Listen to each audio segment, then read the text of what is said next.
ನಮಸ್ಕಾರ. Smart screen YouTube ಚಾನೆಲ್ಗೆ ಸ್ವಾಗತ. ನಾನು ಶ್ವೇತಾ ಕಲಕಣಿ. ಗಿಲ್ಲಿ ಕೂತ್ರು ತಪ್ಪು, ನಿಂತ್ರು ತಪ್ಪು, ಏನೇ ಮಾಡಿದ್ರು ತಪ್ಪು ತಪ್ಪು ತಪ್ಪು. ಹೌದು, ಬಿಗ್ ಬಾಸ್ ಮನೆಗೆ ಸೀಸನ್ 11ರ ಕಂಟೆಸ್ಟೆಂಟ್ಗಳ ಅವಾಂತರಕ್ಕೆ ಬೇಸರಗೊಂಡ ವೀಕ್ಷಕರು ಬಿಬಿ ಪ್ಯಾಲೇಸ್ ನಲ್ಲಿ ಮಜಾ ಮಾಡಲು ಬಂದ ರಜತ್ ಮಂಜು ಗಿಲ್ಲಿನ ಟಾರ್ಗೆಟ್ ಮಾಡಿ ಕುಗ್ಗಿಸುವ ಪ್ರಯತ್ನ ಮಾಡ್ತಾ ಇದ್ದಾರಾ ಅಂತಿದ್ದಾರೆ. ಗೆಸ್ಟ್ಗಳಾಗಿ ಬಂದವರ ವರ್ತನೆ ಹದ್ದು ಮೀರಿದ್ದಕ್ಕೆ ಗಿಲ್ಲಿ ಮಾತಿನ ಮೂಲಕ ಗುಮ್ಮಿದ್ದಾರೆ. ತಿಂದಾಕು ಇವರಿಗೆ ಇಷ್ಟು ದವಲತ್ತು ಅಂತಂದ್ರೆ ಇನ್ನು ತಂದಾಕೋರಿಗೆ ಎಷ್ಟು ಇರಬೇಡ ದವಲತ್ತು ಎಂದಿರುವ ಗಿಲ್ಲಿ ಮಾತಿಗೆ ಒಳ್ಳೆ ಮೂಡ್ ನ ಹಾಳು ಮಾಡಬೇಡ ಅಂತ ಡ್ಯಾನ್ಸ್ ಪ್ರೋಗ್ರಾಮ್ ನ ಹಾಳು ಮಾಡಿದ ರಜತ್. ಹಾಗಾದ್ರೆ ಬನ್ನಿ, ಮನೆಗೆ ಬಂದಂತ ಅತಿಥಿಗಳಿಗೆ ಅತಿಥಿ ಸತ್ಕಾರ ಮಾಡೋದ್ರಲ್ಲಿ ಗಿಲ್ಲಿ ಎಡವಿದ್ರಾ ವಾ ಗೆಸ್ಟ್ ಆಗಿ ಬಂದ ಮೇಲೆ ಹೇಗಿರಬೇಕು ಅನ್ನೋದನ್ನ ಮರೆತ ರಜತ್ ಮಂಜು ಮಾಡಿದ್ದು ತಪ್ಪ? ಏನೇನೆಲ್ಲ ಆಯ್ತು ಬಿಗ್ ಬಾಸ್ ಪ್ಯಾಲೇಸ್ ನಲ್ಲಿ ನೋಡ್ತಾ ಹೋಗೋಣ. ವಿಡಿಯೋನ ಅಂತ್ಯದವರೆಗೂ ನೋಡಿ. ವಿಡಿಯೋ ಇಷ್ಟ ಆಗಿದ್ರೆ ಲೈಕ್, ಶೇರ್, ಕಾಮೆಂಟ್, ಸಬ್ಸ್ಕ್ರೈಬ್ ಮಾಡೋದನ್ನ ಮರಿಬೇಡಿ. ಸೀಸನ್ 11ರಲ್ಲಿ ಅತಿ ಹೆಚ್ಚಾಗಿ ಮನರಂಜನೆ ಕೊಟ್ಟಂತಹ ವಿಕ್ರಮ್ ಆಗಿರ್ಲಿ, ಮಂಜು ಆಗಿರ್ಲಿ, ರಜತ್ ಮತ್ತೆ ಚೈತ್ರಾ ಕುಂದಾಪುರ್, ಮೋಕ್ಷಿತಾ, ಈ ಐವರನ್ನು ಕೂಡ ಈ ಸೀಸನ್ ನ ಧಮಾಕ ಇನ್ನಷ್ಟು ಹೆಚ್ಚಿಸೋಣ ಅಂತ ಇವರೆಲ್ಲರನ್ನು ಗೆಸ್ಟ್ ಆಗಿ ಬಿಗ್ ಬಾಸ್ ಪ್ಯಾಲೇಸ್ ಒಳಗೆ ಬಿಟ್ಟಿದ್ದಾರೆ. ಆದ್ರೆ ಬಂದ್ ಮಾಡಿದ್ದೇನು, ಗಿಲ್ಲಿನ ಕುಗ್ಗಿಸೋ ಪ್ರಯತ್ನವನ್ನ ಮಾಡ್ತಾ ಇದ್ದಾರೆ. ಇವರನ್ನ ಏನಕ್ಕಾದ್ರೂ ಮನೆ ಕಳಿಸ್ಕೊಟ್ರಿ, ಇವರನ್ನ ಮನೆಗೆ ಕಳಿಸ್ಕೊಡೋ ಅವಶ್ಯಕತೆ ಇರಲಿಲ್ಲ. ಗೆಸ್ಟ್ಗಳು ಹೇಗಿರ್ಬೇಕು ಅನ್ನೋದನ್ನೇ ಮರ್ತು ಬಿಟ್ಟಿದ್ದಾರೆ. ಹದ್ದು ಮೀರಿ ವರ್ತನೆಯನ್ನ ಮಾಡ್ತಾ ಇದ್ದಾರೆ. ಗಿಲ್ಲಿನ ಟಾರ್ಗೆಟ್ ಮಾಡ್ತಾ ಇದ್ದಾರೆ, ಕುಗ್ಗಿಸೋ ಪ್ರಯತ್ನವನ್ನ ಮಾಡ್ತಿದ್ದಾರೆ. ಇಂಥವ್ರು ಬಿಗ್ ಬಾಸ್ ಮನೆ ಒಳಗಡೆ ಏನಕ್ಕೆ ಹೋದ್ರು? ಅದರಲ್ಲೂ ಇವರು ಕಳೆದ ಒಂದು ಸೀಸನ್ ಅಂತಂದ್ರೆ ಸೀಸನ್ 11ರಲ್ಲಿ ಟಾಪ್ ಕಂಟೆಸ್ಟೆಂಟ್ ಗಳು ಕೂಡ ಆಗಿದ್ರು. ಸೊ ಆ ಸಂದರ್ಭದಲ್ಲಿ ಆಗ ಏನು ಗೆಸ್ಟ್ ಗಳು ಬಂದಿದ್ರಲ್ಲ, ಆ ಗೆಸ್ಟ್ ಗಳು ಕೂಡ ಇವ್ರ ಜೊತೆ ಅದೇ ರೀತಿಯಾಗಿ ವರ್ತನೆಯನ್ನ ಮಾಡಿದ್ರ? ಹೊರಗಡೆಯಿಂದ ಯಾರಾದ್ರೂ ಬಂದ್ರೆ ಅಂದ್ರೆ ಈಗ ಒಂದು 60 ದಿನಗಳ ಕಾಲ ಬಿಗ್ ಬಾಸ್ ಮನೆಯಲ್ಲಿ ಇರುವಂತಹ ಆ ಕಂಟೆಸ್ಟೆಂಟ್ ಗಳಿಗೆ ಹೊರಗಡೆಯಿಂದ ಯಾರಾದ್ರೂ ಬಂದ್ರೆ ಒಂದೇನೋ ಒಂದು ಒಳ್ಳೆ ಖುಷಿ ಇರುತ್ತೆ. ಅಂತಂದ್ರೆ ಒಂದು ಹೊಸ ವೈಬ್ಸ್ ಇರುತ್ತೆ. ಇವ್ರ ಜೊತೆ ಹೆಚ್ಚು ಮಾತಾಡ್ಬೇಕು, ಸ್ವಲ್ಪ ಕಷ್ಟ ಸುಖಗಳನ್ನ ಹಂಚ್ಕೊಳ್ಬೇಕು. ಆದ್ರೆ ಬಂದಂತಹ ಗೆಸ್ಟ್ ಗಳು ಈ ರೀತಿ ಮಾತಾಡಿದ್ರೆ, ಏನಾದ್ರೂ ಕೆಲಸ ಮಾಡಿದ್ರೆ, ಏನಾದ್ರೂ ಹೇಳಿದ್ರೆ ಎಲ್ಲದರಲ್ಲೂ ತಪ್ಪು ಹುಡುಕುವಂತಹ ಈ ರೀತಿಯಾದಂತಹ ಗೆಸ್ಟ್ ಗಳು ಬಂದಿದ್ದೇ ತಪ್ಪಾಯ್ತು ಅಂತ ಹೇಳಿ ಜನ ಇವರ ಬಗ್ಗೆ ಬೇಸರವನ್ನ ವ್ಯಕ್ತಪಡಿಸಿದ್ದಾರೆ. ಈ ಸೀಸನ್ ನಲ್ಲಿ ಗಿಲ್ಲಿ ಮಾಡುವಂತಹ ತಮಾಷೆ, ಆ ಒಂದು ಕಾಮಿಡಿ ಎಲ್ಲದಕ್ಕೂ ಕೂಡ ಬಿದ್ದು ಬಿದ್ದು ನಗುವಂತಹ ವೀಕ್ಷಕರು ಕಳೆದ ಸೀಸನ್ ನಲ್ಲಿ ರಜತ್ ಮಾತನಾಡುವಂತಹ ಮಾತು, ತಮಾಷೆ ಎಲ್ಲದಕ್ಕೂ ಕೂಡ ಇದೇ ವೀಕ್ಷಕರೇ ಸಪೋರ್ಟ್ ಮಾಡಿದ್ರು. ಓಟ್ಗಳನ್ನ ಮಾಡಿ ಅವರನ್ನ ರನ್ನರ್ ಅಪ್ ಆಗಿ ಕೂಡ ಮಾಡಿದ್ರು. ಈಗ ಅದೇ ಕಂಟೆಸ್ಟೆಂಟ್ ಬಿಗ್ ಬಾಸ್ ಮನೆ ಒಳಗಡೆ ಬಂದು ಇಷ್ಟೊಂದು ಕಿರಿಕಿರಿ ಮಾಡ್ತಾ ಇದಾರಲ್ಲ, ಹೀಗಾಗಿ ಈಗ ಅದೇ ವೀಕ್ಷಕರ ಬೇಸರವನ್ನ ವ್ಯಕ್ತಪಡಿಸ್ತಾ ಇರೋದು ವಿಪರ್ಯಾಸವೇ ಸರಿ ಅಂತಿದ್ದಾರೆ. ಯಾಕೆ ಅನ್ನೋದನ್ನ ನಾವು ಒಂದ್ ಸ್ವಲ್ಪ ಅನಲೈಸ್ ಮಾಡ್ತಾ ಹೋದ್ರೆ ನೋಡಿ, ಹೊರಗಡೆಯಿಂದ ಬಂದಂತಹ ಈ 5 ಜನ ಗೆಸ್ಟ್ ಗಳಿಗೆ ಬಿಗ್ ಬಾಸ್ ಏನಾದ್ರೂ ಸೀಕ್ರೆಟ್ ಆಗಿ ಒಂದು ಟಾಸ್ಕ್ ಏನಾದ್ರೂ ಕೊಟ್ಟಿದ್ದಾರೆ. ಎಷ್ಟಾಗುತ್ತೋ ಅಷ್ಟು ಸ್ಪರ್ಧಿಗಳನ್ನ ನೀವು ಟ್ರಿಗರ್ ಮಾಡಬೇಕು, ಅದರಲ್ಲೂ ಗಿಲ್ಲಿನ ಟ್ರಿಗರ್ ಮಾಡಬೇಕು ಅಂತ ಹೇಳಿ. ಯಾಕಂತಂದ್ರೆ ಈಗ ನಡೆದಿರುವಂತ 8 ವಾರಗಳಲ್ಲೂ ಕೂಡ ಅಶ್ವಿನಿ ಮತ್ತೆ ಗಿಲ್ಲಿ ವರ್ಸಸ್ ಆಗ್ತಾನೆ ಇರ್ತಿತ್ತು. ಇವರಿಬ್ಬರ ನಡುವೆ ಜಗಳಗಳು ಬರ್ತಾ ಇತ್ತು, ಒಂದಿಷ್ಟು ತಮಾಷೆ, ಕ್ವಾಟ್ಲೆ ಇದೆಲ್ಲ ನಡೀತಾನೆ ಇರ್ತಿತ್ತು.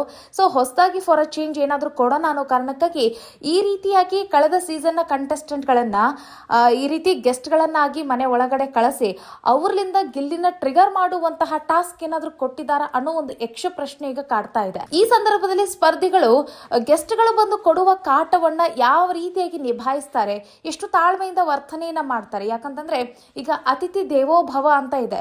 ಅವ್ರು ಬಂದು ಎಷ್ಟೇ ಕಷ್ಟ ಕೊಟ್ರು ಸಹಿತ ನಾವು ಅದನ್ನ ಅನುಭವಿಸಿ ಅವ್ರಿಗೆ ನಾವು ಒಳ್ಳೆ ರೀತಿಯಾಗಿ ಸತ್ಕಾರ ಮಾಡಿ ಕಳಿಸ್ಬೇಕು ಅನ್ನೋದು ಒಂದು ಧರ್ಮ. ಸೊ ಅದನ್ನ ಇವ್ರು ಯಾವ ರೀತಿಯಾಗಿ ಪಾಲಿಸ್ತಾರೆ ಅನ್ನೋದನ್ನ ನೋಡ್ಬೇಕು ಅಂತ ಹೇಳಿ ಬಿಗ್ ಬಾಸ್ ಈ ರೀತಿಯಾಗಿ ಈ ಬಂದಂತಹ ಗೆಸ್ಟ್ ಗಳಿಗೆ ಟಾಸ್ಕ್ ಏನಾದ್ರೂ ಕೊಟ್ಟಿದಾರ ಗೊತ್ತಿಲ್ಲ. ಯಾಕಂತಂದ್ರೆ ರಜತ್ನ ನೀವು ಗಮನಿಸಬಹುದು, ಅವ್ರು ಹೆಂಗಂತಂದ್ರೆ ಬೇಗ ಅವ್ರಿಗೆ ಸಿಟ್ಟು ಬರುತ್ತೆ, ಶಾರ್ಟ್ ಟೆಂಪರ್ ಅವರು, ಮತ್ತೆ ಒಳ್ಳೆ ಮನುಷ್ಯ ಕೂಡ. ಆದ್ರೆ ಪ್ರತಿ ಗಿಲ್ಲಿ ಮಾತಿಗೂ ಕೂಡ ಟ್ರಿಗರ್ ಆಗ್ತಾ ಇರೋದು, ಇರಿಟೇಟ್ ಆಗ್ತಾ ಇರೋದು ಯಾಕೆ ಅನ್ನೋದು ಗೊತ್ತಾಗ್ತಿಲ್ಲ. ನೋಡ್ಬೋದು ನೀವು ನಿನ್ನೆಯ ಒಂದು ಎಪಿಸೋಡ್ ನಲ್ಲಿ ರಜತ್ ಮನೆಗೆ ಬರುತ್ತಲೇ ಗಿಲ್ಲಿ ಜೊತೆಗೆ ಒಂದು ಕಿರಿಕನ್ನ ಮಾಡ್ಕೊಂಡೇ ಬಿಡ್ತಾರೆ. ಅವರ ಮಾತುಗಳನ್ನ ಅವ್ರು ಇಷ್ಟನೇ ಪಡೋದಿಲ್ಲ. ಅಂತಂದ್ರೆ ಹಳ್ಳಿ ಸೊಗಡಿನ ಹುಡುಗ ಗಿಲ್ಲಿಯ ಮಾತುಗಳೇ ಅದೇ ರೀತಿಗೆ ರಾ ಆಗಿ ಬರುತ್ತೆ. ಮತ್ತೆ ಏನಿರುತ್ತೆ ಅದನ್ನ ಸ್ಟ್ರೈಟ್ ಆಗಿ ಹೇಳುವಂತ ಹುಡುಗ. ಸೊ ಅದು ಯಾವ್ದ್ರಲ್ಲೂ ಕೂಡ ಏನು ಮಸಾಲೆನ ಹಾಕೋದಿಲ್ಲ ಈ ಗಿಲ್ಲಿ. ಸೊ ಆ ಸ್ಟ್ರೈಟ್ ಮಾತುಗಳು ಕೆಲವರಿಗೆ ನೋವುಂಟು ಮಾಡುತ್ತೆ, ಇಲ್ಲ ಅನ್ನಲ್ಲ. ಬಟ್ ಏನಂತಂದ್ರೆ ಇರೋ ವಿಚಾರವನ್ನೇ ಅವ್ರು ಹೇಳಿರ್ತಾರೆ. ಸೊ ಹಾಗಾಗಿಯೇ ಇಲ್ಲಿ ಆ ಮಾತುಗಳು ಮಂಜು ಅವರಿಗೆ ಮತ್ತೆ ಇಲ್ಲಿ ರಜತ್ ಅವರಿಗೆ ಇರಿಟೇಟ್ ಮಾಡ್ತು ಅಂತ ಹೇಳ್ಬೋದು.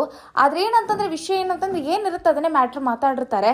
ಸೊ ಹಾಗಾಗಿ ಇವರು ನಮ್ಮ ಪ್ರೆಸ್ಟೀಜ್ನ ಹಾಳು ಮಾಡ್ತಾ ಇದ್ದಾರೆ ಅನ್ನೋ ಕಾರಣಕ್ಕಾಗಿ ರಜತ್ ಮತ್ತೆ ಮಂಜು ಇಲ್ಲಿ ಗಿಲ್ಲಿನ ಟಾರ್ಗೆಟ್ ಮಾಡಕ್ ಶುರು ಮಾಡಿದ್ರು ಅನ್ನೋದು ಗೊತ್ತಾಗುತ್ತೆ. ಮತ್ತೆ ಇಲ್ಲಿ ಮೋಕ್ಷಿತಾ ಮತ್ತೆ ಚೈತ್ರ ಇವರಿಬ್ರು ಏನು ಅಷ್ಟಾಗಿ ಇರಿಟೇಟ್ ಮಾಡಿಲ್ಲ. ಮತ್ತೆ ಇಲ್ಲಿ ತ್ರಿವಿಕ್ರಮ್ ಕೂಡ ಅಷ್ಟಾಗಿ ಇರಿಟೇಟ್ ಮಾಡಿಲ್ಲ.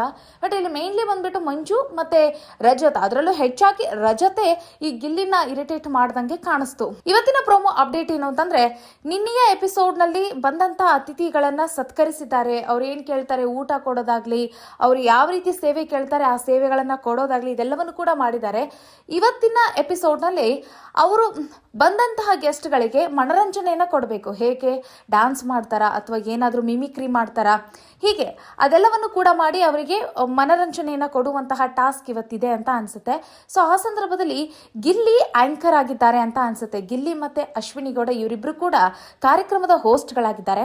ಸೊ ಆಗ ಇಂಟ್ರೊಡಕ್ಷನ್ ಕೊಡ್ತಾರೆ ಅವರು, ಅಂತಂದ್ರೆ ಗೆಸ್ಟ್ಗಳನ್ನ ವೆಲ್ಕಮ್ ಮಾಡೋದೇ ಇರ್ಬೋದು ಅಥವಾ ಗೆಸ್ಟ್ಗಳ ಬಗ್ಗೆ ಒಪಿನಿಯನ್ ತಿಳಿಸ್ಬೋದು ಅಂತ ಅನ್ಸುತ್ತೆ.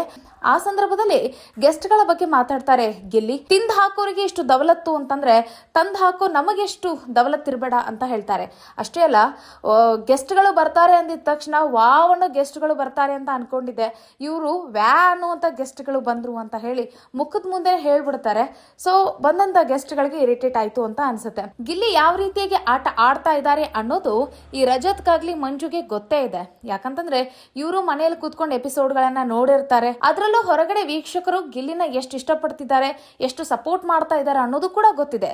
ಹೀಗಿದ್ರೂ ಸಹಿತ ಗಿಲ್ಲಿನ ಟಾರ್ಗೆಟ್ ಮಾಡಿ ಗಿಲ್ಲಿಗೆ ಇರಿಟೇಟ್ ಮಾಡಿದ್ದು, ಬಾಯಿಗೆ ಬಂದಂಗೆ ಮಾತನಾಡಿದ್ದು, ಇದೆಲ್ಲವೂ ಕೂಡ ಬೇಡ ಆಗಿತ್ತು ಅನ್ಸುತ್ತೆ. ರಜತ್ ಟ್ರಿಗರ್ ಆಗಿ ಅಂತಂದ್ರೆ ಈ ಗಿಲ್ಲಿ ಡ್ಯಾನ್ಸ್ ಪ್ರೋಗ್ರಾಮ್ ನಲ್ಲಿ ಅವ್ರ ಬಗ್ಗೆ ಹಾಗೆ ಹೇಳಿರೋ ಕಾರಣಕ್ಕಾಗಿ ನೋಡು ಒಳ್ಳೆ ಮೂಡ್ ನ ಹಾಳು ಮಾಡಕ್ ಹೋಗ್ಬೇಡ ನೀನು ಅಂತ ಹೇಳಿ ರಜತ್ ತಮ್ಮ ಮಾತನ್ನ ಶುರು ಮಾಡ್ತಾರೆ. ಮನುಷ್ಯನ ಜಾತಿಗೆ ಸೇರಿದವ್ರು ಈ ರೀತಿ ಮಾತಾಡಲ್ಲ ಕಣೋ ಅಂತ ಹೇಳ್ತಾರೆ. ಗಿಲ್ಲಿನ ನಾಯಿ, ನರಿ, ಕೋಳಿ ಈ ರೀತಿ ಹೋಲಿಕೆ ಮಾಡೋದನ್ನ ಗೊತ್ತಾಗ್ಲಿಲ್ಲ.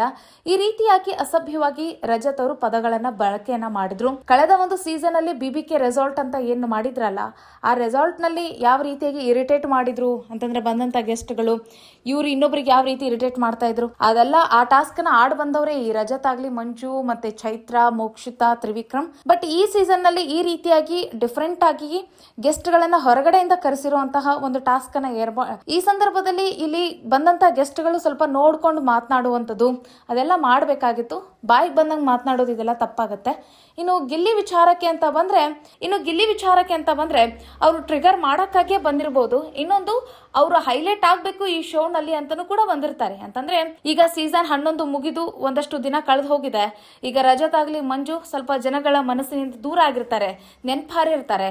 ಮತ್ತೆ ನೆನಪು ಮಾಡ್ಕೊಳ್ಬೇಕು ಅನ್ನೋ ಕಾರಣಕ್ಕಾಗಿ ಇಲ್ಲಿ ಮೇನ್ ಅಂತಂದ್ರೆ ತುಂಬಾ ಜನಗಳ ಪ್ರೀತಿನ ಗಳಿಸ್ತಾ ಇರುವಂತಹ ಗಿಲ್ಲಿನೇ ಟಾರ್ಗೆಟ್ ಮಾಡಿಬಿಟ್ರೆ ಹೈಲೈಟ್ ಆಗ್ಬೋದು ಅನ್ನೋದು ಇರುತ್ತೆ. ಇನ್ನೊಂದು ಕಡೆಗೆ ಬಿಗ್ ಬಾಸ್ ಕೂಡ ಸೀಕ್ರೆಟ್ ಟಾಸ್ಕ್ ಕೂಡ ಕೊಟ್ಟಿರಬಹುದು. ಹಾಗಾಗಿ ಗಿಲ್ಲಿ ಒಂದ್ ಸ್ವಲ್ಪ ತಾಳ್ಮೆಯಿಂದ ವರ್ತಿಸಿದ್ರೆ, ಅಂದ್ರೆ ಈಗ ಕಿಚ್ಚನ ಪಂಚಾಯತಿಯಲ್ಲಿ ಸುದೀಪ್ ಅವರು ಕೂಡ ಅದೇ ಪ್ರಶ್ನೆಯನ್ನೇ ಕೇಳಬಹುದು. ಮನೆಗೆ ಬಂದಂತ ಗೆಸ್ಟ್ ಗಳನ್ನ ಅತಿಥಿ ದೇವೋಭವ ಅಂತ ಹೇಳ್ತಾರೆ. ನೀವು ಅವ್ರನ್ನ ದೇವ್ರಂತೆ ನೋಡಿದ್ರ, ಅವ್ರೆಷ್ಟೇ ಕಾಟ ಕೊಟ್ರು ನೀವು ಕರೆಕ್ಟ್ ಆಗಿ ನೋಡ್ಕೋಬಹುದಾಗಿತ್ತು, ನೀವು ಚೆನ್ನಾಗಿ ಮಾತಾಡಬಹುದಾಗಿತ್ತು ಅಂತಾನೂ ಕೂಡ ಅವ್ರು ಪ್ರಶ್ನೆ ಮಾಡಬಹುದು. ನೋಡೋಣ ಗಿಲ್ಲಿ ಯಾವ ರೀತಿಯಾಗಿ ಉತ್ತರ ಕೊಡ್ತಾರೆ ಅಂತ ಹೇಳಿ. ನಿಮ್ಮ ಅಭಿಪ್ರಾಯ ಏನು ಕಾಮೆಂಟ್ ಮಾಡಿ. ಇಲ್ಲಿ ಗಿಲ್ಲಿ ತಪ್ಪ ಅಥವಾ ಬಂದಂತ ಗೆಸ್ಟ್ ಗಳ ತಪ್ಪ, ಯಾರ್ದು ತಪ್ಪು ಅನ್ನೋದನ್ನ ಕಾಮೆಂಟ್ ಮಾಡೋದನ್ನ ಮರಿಬೇಡಿ. ಮುಂದಿನ ವಿಡಿಯೋದಲ್ಲಿ ಸಿಗೋಣ. ನಮಸ್ಕಾರ.